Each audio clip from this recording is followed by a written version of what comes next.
toxic when we're using it to demean ourselves and make ourselves feel bad. You know, the feeling can be there.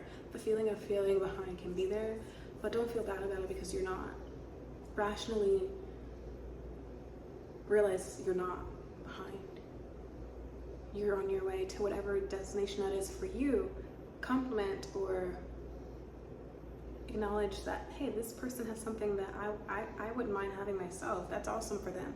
Or say like, I can't wait to get this one day when this happens for me. I'm so excited for them that they were able to achieve that. So that way, the feeling isn't on you. You don't feel any heavy lack or just an inherent sense of sadness because of someone else's perceived success. Instead, you get to appreciate that you saw that success, and as a result, it just means that it is attainable.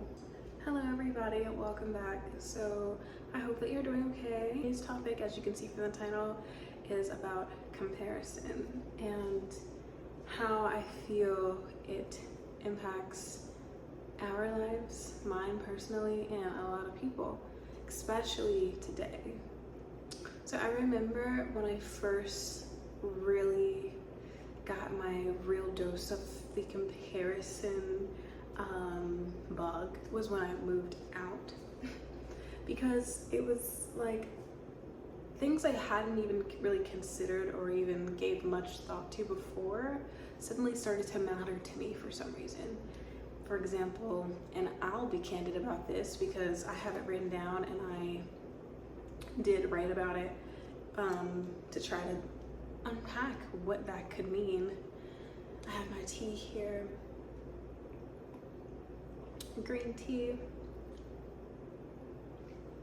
But for me, it was, well, for a lot of people can relate, money, monetary value, and attaching that to worth, self-worth.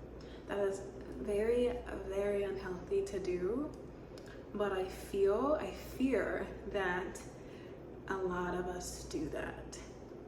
And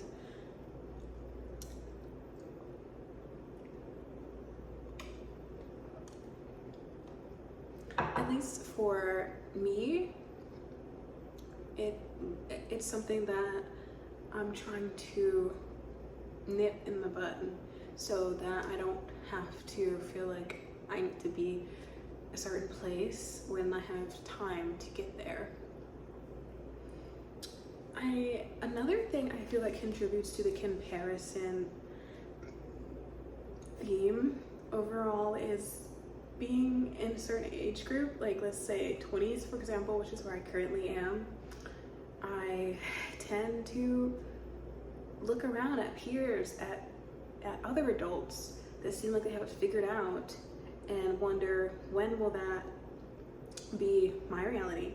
When will I get to this pinnacle of peak success, right?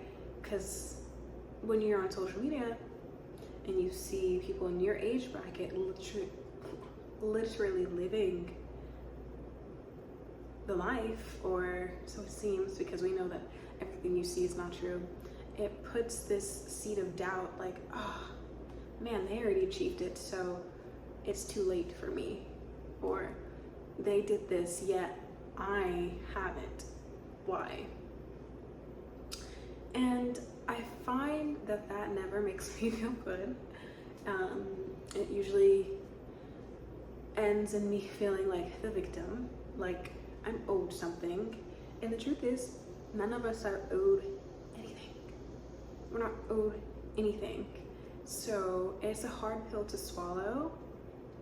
I'm sorry, I don't like that my necklace keeps draping down like that. I kind of wish it was a choker. Anyways, it's something that we just have to come to terms with. And it's a part of maturity, in my opinion.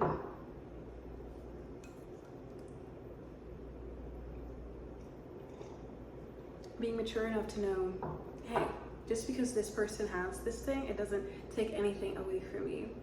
There's something called the abundance versus scarcity mindset that I would encourage you to take a look into when you have some time. For me, I'm definitely going to go revisit that at some point to try to get some clarity on how that might relate to comparing, because in my mind, I feel it definitely does. If you have a scarcity mindset, you think there's not enough to go around. If you have an abundance mindset, you believe that there is more than enough to go around, and everything meant for you will find you. And if it's not meant for you, it will go and release from you.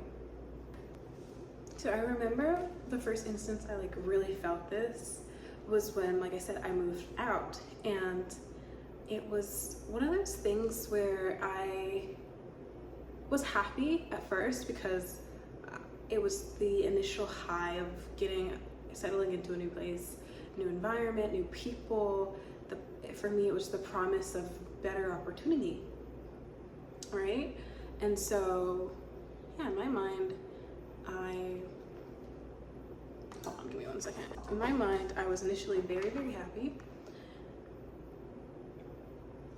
But it wasn't long before I started to feel a little bit weight of like financial struggles, obviously.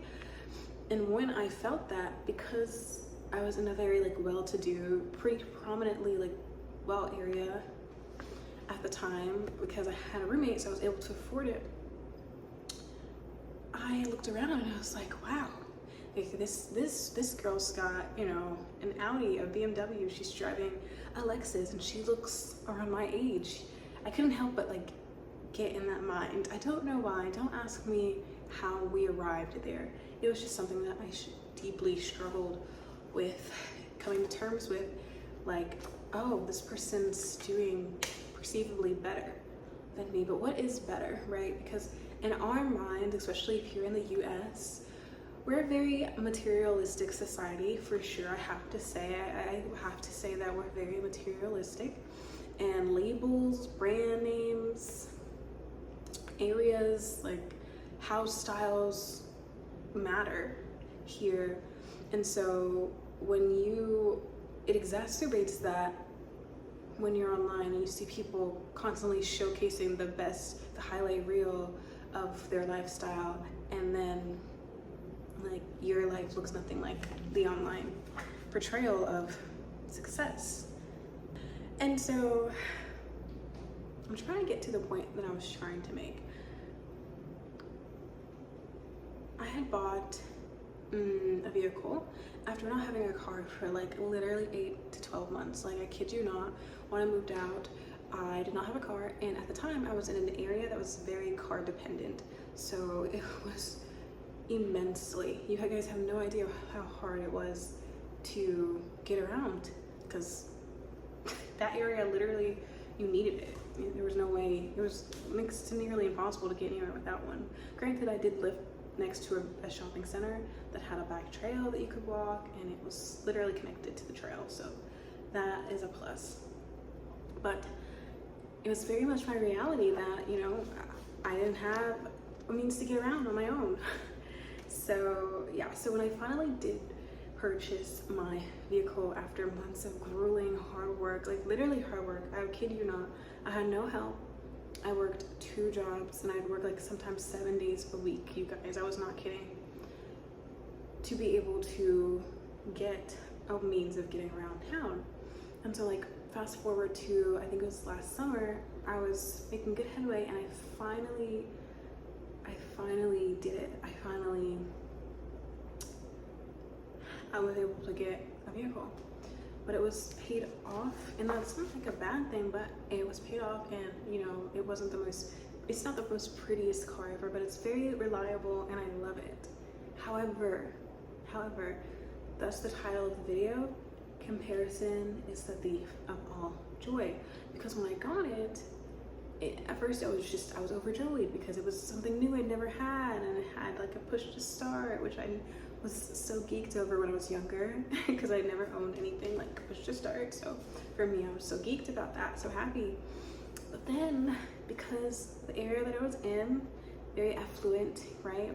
I started to compare my model to other cars, and that's something I had never done before even moving to the city. That's something I had never even thought of. Like when I lived in a small town, it was never even a thought in the back of my mind of what someone else's vehicle was like, what year their vehicle was. Never even a thought in my mind. I literally could care less. Literally could care less. And I don't know, I struggled with it for the longest time, and even now, I still do. And so I did write, I remember I wrote about it, and I said, like, I was explaining how at only my ripe age of early 20s, I already feel behind, even though I've barely started. and I said, like, I feel like I should be enjoying what everyone else gets to enjoy. Why isn't that happening for me, right? Like, am I doing adulting wrong? What is there to unpack? I'm gonna try to not make the points too long so that we can wrap the video up. But anyways, so comparison stems from, and this is what I wrote down because I related it to the age group, which is 20s, a quarter life crisis. And it says from the Newport Institute, the common feelings associated with a quarter life crisis are insecurity, uncertainty, and disillusionment, loneliness, and identity confusion. And so I thought that was interesting because although this is about the 20s age group, this could be applied to any age group. The feeling of not being enough for society and not being worthy of, existing because you don't drive a Porsche at 22 or whatever age, insert whatever age you are.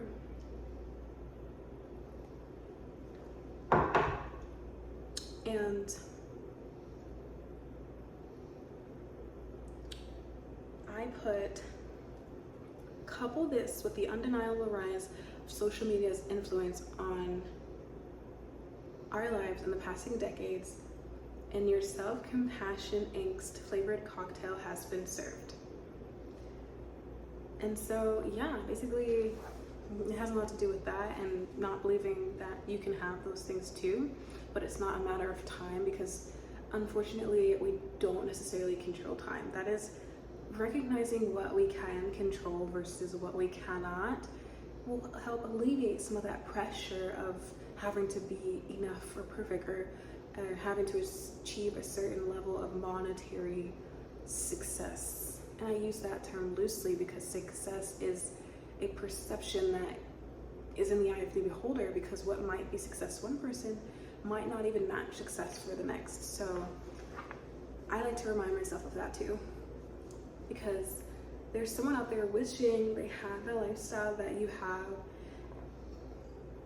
and vice versa. You're out here wishing that you drove a BMW, or wishing that you had that luxury skyrise apartment, or wishing that you were traveling to Bali this summer.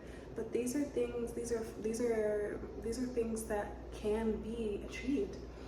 And so it doesn't make the feeling necessarily go away, because we're human and we're going to compare.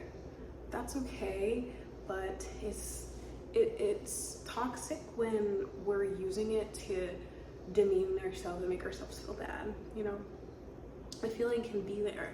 The feeling of feeling behind can be there, but don't feel bad about it because you're not. Rationally realize you're not behind. You're on your way to whatever destination that is for you.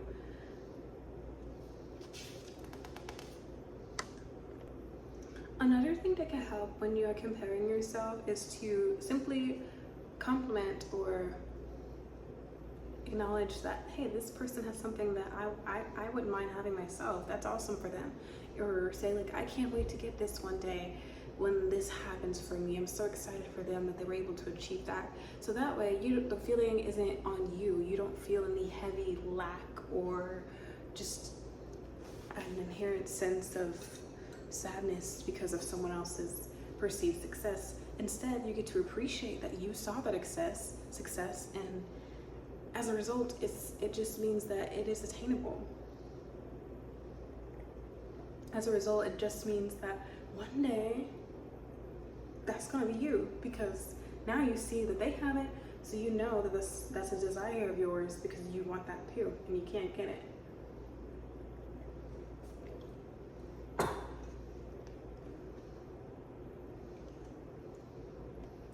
Life is short. In conclusion, and we don't even really know how much time is left. I love to emphasize this because we don't even know. None of us know. That's the beauty about life. And I think that's what makes each moment more special, is because we don't know. Too many of us are living as if we know exactly what comes next, as if we know this is how our life is destined to be, as if we think that the cards we were dealt are the say-all, end-all, be-all of everything. And it's not, because quite honestly, each moment brings a new experience, a new lesson to learn from. Because the beauty is, oh, you might not, and I know it's scary, and I'm not trying to scare anyone watching, but you might not get tomorrow. And so just being grateful for where you are now, and knowing that you did all you could to be sufficiently pleased, sufficiently at peace in the moments that you were given, would probably make you feel better than achieving some perceived level of success all at once. Because how would you appreciate it, you know? I love that I have this point. It's valuing our time that we have on this earth, right? So if we truly valued our time, would we spend it comparing it to our neighbors or the Jonases? Or would we look at our neighbor's beautiful manicured lawn and say, hey, they got a pretty nice looking lawn. They have a pretty beautifully manicured lawn. I love that for them. Mine's pretty nice too.